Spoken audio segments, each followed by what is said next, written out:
Hello guys, how are you. I hope आपकी पढ़ाई अच्छे से चल रही होगी और आप भी बहुत अच्छे होंगे। यह हमारा जो है विस्तृत ज्ञान सीरीज़ है। यूपीपीएससी की बात कर ली जाए, एमपीपीएससी की बात कर ली जाए, यूपीएससी की बात कर ली जाए, तो यहाँ जो क्वेश्चन क्रिएट होते हैं वो कॉन्सेप्ट वाइज क्रिएट होते हैं, फैक्ट वाइज नहीं होते हैं, या फैक्ट का रोल जो होता है बहुत कम होता है। बेसिक जो होता है कॉन्सेप्ट का रोल होता है। तो यह सीरीज स्टार्ट की गई है। तो हमको देखना ये है कि गांधी जी के बारे में हमको ये पढ़ना है। गांधी जी ने दक्षिण अफ्रीका की जो यात्रा की थी, दक्षिण अफ्रीका से लेकर रॉलेट सत्याग्रह तक उनका क्या रोल रहा, क्या उनकी स्ट्रेटजी थी, क्या उनके साथ हुआ, क्या उनका एक्सपीरियंस था, इसी सब के बारे में हम पढ़ेंगे। तो आज हमारा पहला भाग है दक्षिण अफ्रीका में गांधी जी का संघर्ष। इसके बारे में हम पढ़ेंगे। तो चलिए आइए स्टार्ट करते हैं अपने पहले भाग के बारे में, दक्षिण अफ्रीका में गांधी जी का संघर्ष। चलिए कुछ चीज़ों को समझ लेते हैं पहले फैक्ट वाइज, उसके बाद मैं उसको डिस्क्रिप्टिव कॉन्सेप्ट वाइज में बता दूंगा आपको। गांधी जी जब अफ्रीका गए थे, वो कब गए थे? वो गए थे 1893 में। ध्यान रखिएगा, वो 1893 में गांधी जी कब गए थे? 1893 में गए थे। उस समय उनकी एज क्या रही होगी? उस समय उनकी एज 24 साल की थी। ठीक है। वो किस लिए गए थे? वो बतौर बैरिस्टर गए थे। किस लिए? वो गुजराती व्यापारी दादा अब्दुल्ला के मुकदमे के लिए गए हुए थे। ठीक है। चलिए, अफ्रीका में भारतीय समुदाय के बारे में अगर बात कर लिया जाए तो वहाँ क्या था भारतीय समुदाय? तो मोस्टली जो वहाँ पे लोग थे वो दक्षिण निवासी थे, दक्षिण भारतीय निवासी थे, और उसमें भी मेन जो थे वो मेनन मुसलमान ही थे। ठीक है। आगे आइए, अफ्रीका में मुकदमे का कारण क्या था? अफ्रीका में मुकदमे के दो कारण थे। पहला तो था कि व्यापार, ठीक है, दूसरा क्या था? इकरारनामा। इन सारी चीज़ों को मैं अभी कॉन्सेप्ट वाइज समझा दूंगा। ठीक है। आगे देखिए कि अफ्रीका में प्रेस एजेंसी जिसे गांधी जी ने पहली बार लेटर लिखा, वो कौन सी थी? वो थी नाडाल एडवर्टाइज़र। अब क्या आवश्यकता पड़ी ये हम आगे देखते हैं। ठीक है। ये फैक्ट है जो वन डे एग्ज़ाम में आ जाते हैं या डायरेक्टली आपसे पूछ लिए जाते हैं। ठीक है। तो आप इनको बिल्कुल दिमाग में बैठा लीजिए। अफ्रीका में रुकने की अवधि की क्या थी? गांधी जी कब तक अफ्रीका में रुके थे? ये अफ्रीका में रुके थे 20 साल तक। ध्यान रखिएगा, कब तक रुके थे? 20 साल तक रुके थे। अफ्रीका में रहकर ये किस संगठन का गठन करते हैं? तो अफ्रीका में रहकर ये नाडाल भारतीय कांग्रेस का ये गठन करते हैं। ठीक है। चलिए अगले क्वेश्चन हम देखते हैं कि अफ्रीका में रहकर किस अखबार का प्रकाशन करते हैं? तो अफ्रीका में रहकर ये इंडियन ओपिनियन का प्रकाशन करते हैं। ठीक है। तो चलिए आते हैं डिस्क्रिप्टिव फॉर्म में। मार्च 2019 में जब मोहनदास करमचंद गांधी ने रॉलेट एक्ट के खिलाफ सत्याग्रह का नारा दिया था, तो यह भारत में देशव्यापी संघर्ष छेड़ने का उनका पहला प्रयत्न था। ठीक है। उस समय उनकी उम्र 50 वर्ष की हो चुकी थी। यह व्यक्तित्व जो भारतीय स्वतंत्रता संग्राम की बागडोर संभालने ही वाला था और जिसके नेतृत्व में इस संग्राम को सबसे महत्वपूर्ण दौर से गुजरना था, उसको समझने के लिए हमें कम से कम 25 वर्ष पूर्व जाना पड़ेगा। हमको ये देखना पड़ेगा कि दक्षिण अफ्रीका में उनका क्या रोल रहा, क्या उन्होंने झेला, क्या उनके प्रयास रहे, क्या उनकी स्ट्रेटजी रही, क्या परिवर्तन आया। ठीक है। तो आइए चलिए देखते हैं कि दक्षिण अफ्रीका में गांधी जी का क्या था। चलिए दक्षिण अफ्रीका में देखते हैं। तो गांधी जी 24 वर्ष की उम्र में 1893 में दक्षिण अफ्रीका गए। इंग्लैंड से बैरिस्टर बन के लौटे थे, इसलिए एक गुजराती व्यापारी दादा अब्दुल्ला का मुकदमा लड़ने के लिए वे डरबन पहुँचे। कहाँ पहुँचे? वे डरबन पहुँच जाते हैं। ठीक है। दक्षिण अफ्रीका की धरती पर कदम रखने वाला वो पहला बैरिस्टर था। ठीक है। चूँकि उनके पास उच्च शिक्षा थी, वो इंग्लैंड में पढ़ाई किए हुए थे। ठीक है। तो वो जाते हैं और कहाँ पे? दक्षिण अफ्रीका, डरबन पहुँच जाते हैं। वो किस केस के हिसाब से? तो ये दादा अब्दुल्ला का आप नाम याद रखिएगा। चलिए आगे देखते हैं। दक्षिण अफ्रीका में भारतीयों का पहला जत्था जो था 1860 में पहुँचा था।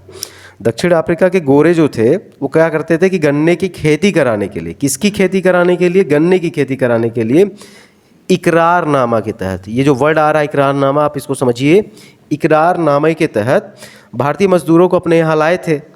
इसके बाद होता क्या है कि विशेषकर ये दक्षिण भारत से आए हुए थे, तो जब दक्षिण अफ्रीका में आ गए तो यहाँ पे उनके बसने का सिलसिला स्टार्ट हो गया।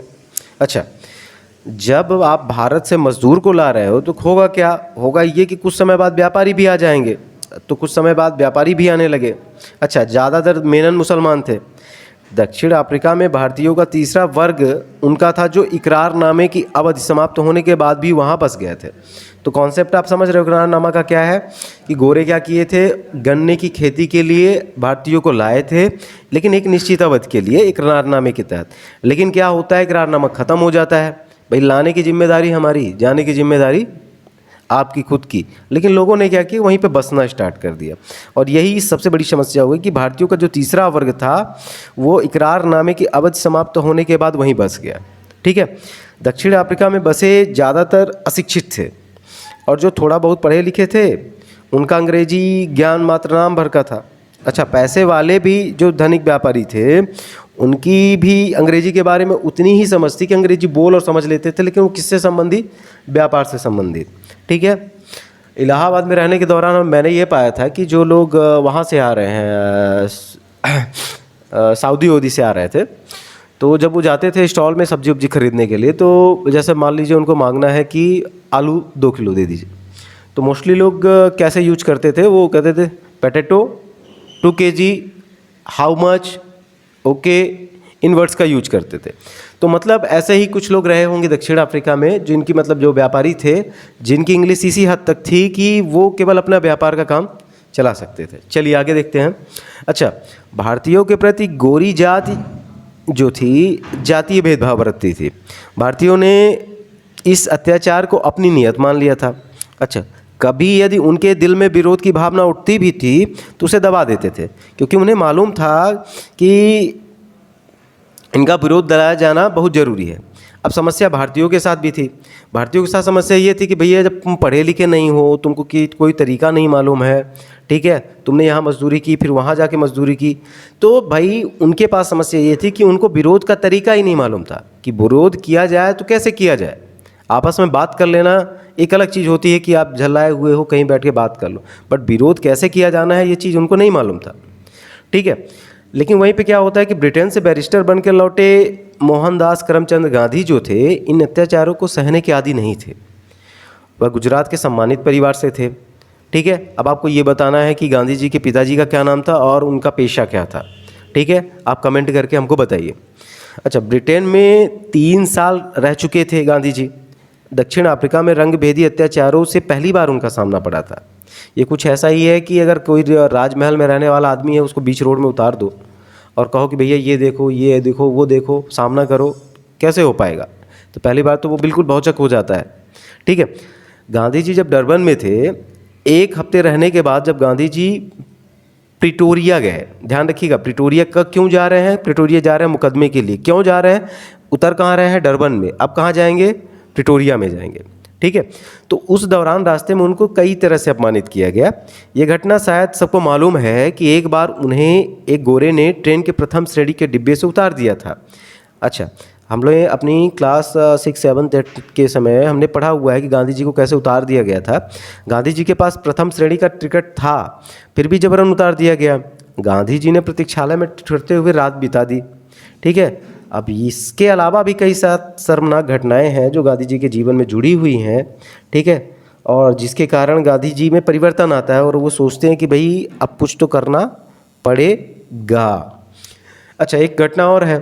गांधी जी ने एक गाड़ी में यात्रा करने के लिए प्रथम श्रेणी का टिकट मांगा। गोरों ने उन्हें कहा कि ऐसा है कि प्रथम श्रेणी से तुम हट जाओ और जाकर ड्राइवर के पास बैठ जाओ। उन्हें जब ड्राइवर के पास बैठाया गया, फिर उसमें से कुछ लोगों को लगा कि अरे भाई ये तो ड्राइवर के पास भी बैठने लायक नहीं है, क्योंकि ड्राइवर भी जो था वो गोरा था। तो उससे कहा गया कि ऐसा है कि तुम पायदान के पास बैठ जाओ। ठीक है, अच्छा, गांधी जी पढ़े लिखे, उन्होंने इसका किया विरोध करने पर उन्हें मारा पीटा गया। ठीक है, और जोहान्सबर्ग पर उन्हें उतार दिया गया। ये समस्या जाती है, ये समस्या होती है जब आप अकेले होते हो और किसी दूसरे देश में जाते हो जहाँ पे इस तरह का कोई भेदभाव चल रहा हो, तो ये समस्या कॉमन हो जाती है। तो गांधी जी को मारा पीटा गया, सारी चीज़ें उनके साथ हुई। अच्छा, जोहान्सबर्ग में उतरने के बाद अब समस्या ये हुई कि गांधी जी अब करे क्या? तो गांधी जी ने होटल में कमरा लेना चाहा, वहाँ गए, लेकिन हर जगह यही जवाब मिला कि भैया कोई कमरा खाली नहीं है। अच्छा, जोहान्सबर्ग से प्रिटोरिया जाने के लिए उन्होंने जब प्रथम श्रेणी का टिकट मांगा तो बुकिंग क्लर्क ने टिकट देने से भी इनकार कर दिया। तब क्या होता है कि गांधी जी पढ़े लिखे तो थे, उन्होंने तुरंत बहुत सारे जो नियम कानून थे उसका हवाला दिया, तो किसी तरह से उनको पहले दर्जे की टिकट मिल गई। लेकिन ट्रेन में फिर धक्का मारकर बाहर निकाल दिया गया। अच्छा, एक बात और आपको समझना होगा कि जब उनको धक्का मारा जा रहा था तो एक गोरे व्यक्ति ने इसका विरोध किया, तो विरोध करने के कारण उन्हें यात्रा का तो मौका मिल गया, लेकिन बाद में उन्हें उतार दिया गया था। ठीक है, किसी तरह से वो प्रिटोरिया पहुँचे, और प्रिटोरिया पहुँचे वहाँ पर वह मुकदमे की पैरवी करने आए हुए थे। लेकिन प्रिटोरिया पहुँचने के बाद चूँकि इतना ज़्यादा अपमानित हो चुके थे, तो उन्होंने भारतीयों की एक बैठक बुलाई। भाई तुरंत बैठक बुलाई और उन्होंने कहा कि यार तुम लोग कैसे जीवन जी रहे हो, देखो जो गोरे हैं आपके साथ कितना विरोध कर रहे हैं, अत्याचार कर रहे हैं। ठीक है, तो आप थोड़ा सा इसके बारे में सोचो। उन्होंने अंग्रेजी सीखने के इच्छुक भारतीयों को अंग्रेजी सिखाने का वादा भी किया। उन्होंने कहा कि भाई जो लोगों को समस्या जा रही है अंग्रेजी में, तो ऐसा है कि हम आपको अंग्रेजी सिखाएंगे। अच्छा, उस दौरान तक गांधी जी के पास विरोध करने का मात्र एक तरीका था। चूँकि बैरिस्टरी करके आए थे तो वो लिखा पढ़ी जानते थे, तो उनके दिमाग में यह था कि अगर हम लिख के विरोध जताते हैं तो हो सकता है हमारी बात मान ली जाए। ध्यान रखिएगा, दक्षिण अफ्रीका में रहते हुए उनके पास प्राथमिक रूप से यही एक तरीका था। तो उन्होंने प्रेस को एक जो है अपना विरोध जो लेटर है वो लिख दिया। किस प्रेस को लिखा आपको बताना है, तो वो ये है नटाल एडवर्टाइज़र। ठीक है ना, एक चिट्ठी लिखी, गांधी जी ने लिखा कि क्या यही ईसाइयत है, क्या यही मानवता है, क्या यही न्याय है, क्या इसी को सभ्यता कहते हैं। अरे बहुत सारी चीज़ें थी, लेकिन फ़र्क कहाँ पड़ने वाला था।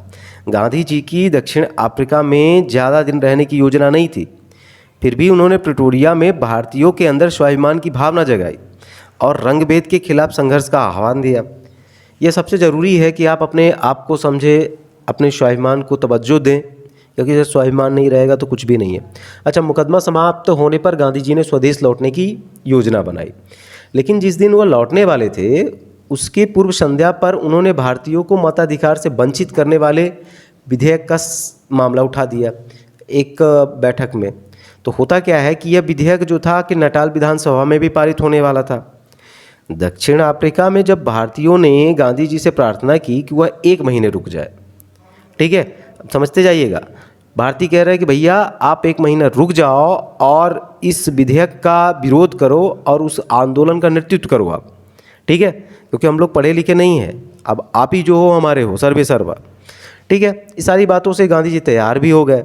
ठीक है, अब समस्या भारतीयों के पास उस समय ये थी कि वो पढ़े लिखे नहीं थे, उनके पास तो विरोध पत्र भी उनको बनाने का तरीका नहीं था, तो आंदोलन को संगठित करने की बात तो बहुत दूर थी। गांधी जी को कहा कि भैया 1 महीना रुक लो, गांधी जी भी तैयार हो गए। लेकिन होता क्या है कि रुकने को 1 महीना और रुक गए वो 20 वर्ष तक। उस समय गांधी जी 25 साल के थे, लेकिन जब वो भारत लौटते हैं तो उस समय उनकी एज क्या हो जाती है, 45 वर्ष। तो अब एक क्वेश्चन जो बनता है वो ये है कि अफ्रीका में किस अवधि तक रहे, तो आप बता सकते हो कि भैया 20 वर्ष तक गांधी जी कहाँ थे, अफ्रीका में थे।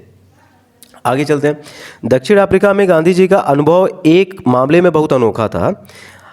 इंग्लैंड से बैरिस्टर की उपाधि पाने के कारण गांधी जी ने कई चीज़ों पर बहुत जोर दिया, जैसा उनको ये समझ में आने लगा कि हम हक मांग कर अपनी सारी चीज़ों को पा सकते हैं। इसका उपयोग उन्होंने किया। कहाँ पे किया? ट्रेन में पहले दर्जे की टिकट पाने में किया, होटल में रुकने के लिए कमरे में किया।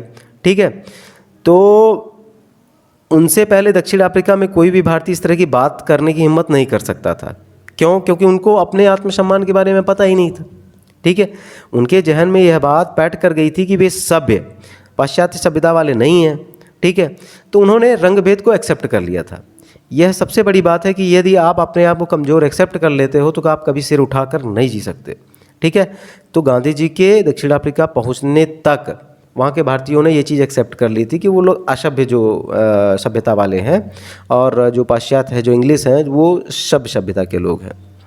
अच्छा, गांधी जी के अनुभवों ने गांधी जी को बाकी और भारतीयों को यह समझा दिया कि बात कुछ और है। वे समझ गए कि गोरी जात हर हाल में अपनी जातीय संप्रभुता कायम रखना चाहती है।